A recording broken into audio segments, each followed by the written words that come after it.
C'est un grand crime. Il est résolu de les lui-même châtier. Car le bâton d'un fils est plus que tout autre douloureux au dos maternel. François Ier au long nez, son ennemi, lui a offert de passer par le pays de France. Karl l'a fait. Il est resté longtemps dans son beau château de Jean, sans donner nul signe de fâcherie. Et au lieu d'y être retenu prisonnier, il y a été fêté et choyé impérialement. C'est un accord souverain entre princes de s'entraider contre les peuples. Quand sa mère vivait sans crainte, en la croyance que son fils Charles la pardonnerait d'avoir agi selon le droit.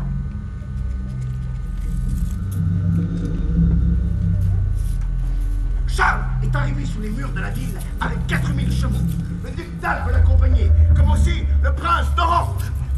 Le menu peuple et ceux des petits métiers ont bien voulu empêcher cette entrée filiale et mettre sur pied les 80 000 hommes de la ville et du plat pays.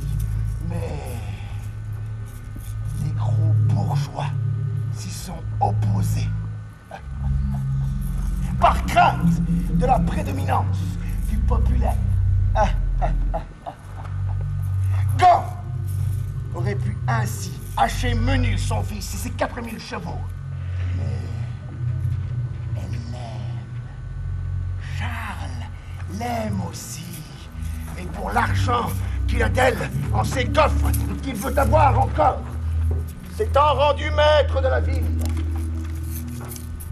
il a posté partout des postes militaires, a fait vaguer par temps des rondes de jour et de nuit.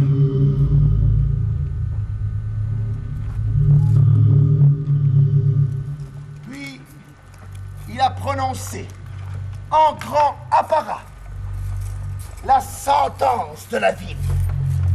Les plus nobles bourgeois ont dû, la corde au cou, venir devant son trône faire amende honorable. Gand a été déclaré coupable des crimes les plus coûteux, qui sont déloyauté, infraction au traité, désobéissance, sédition, rébellion et lèse-majesté. L'empereur Charles a aboli tout et quelconque privilège, droit, franchise, coutume et usage. J'ai fait raser l'abbaye pour y ériger une forteresse où j'ai pu, à l'aise, percer de boulets le sein de ma mère. En beau vice-présidérité, j'ai confisqué tous les biens de Gand. Revenus, maison, artillerie, munitions de guerre. Ne trouvant trop bien défendu, j'ai fait la tour rouge, la tour autour du drapeau, la brune porte, la stone porte, la métal porte, la catelle porte, et bien d'autres portes, sculptées comme un bijou de pierre.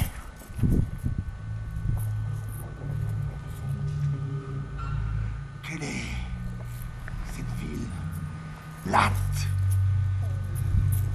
et désolée dont chantait merveille?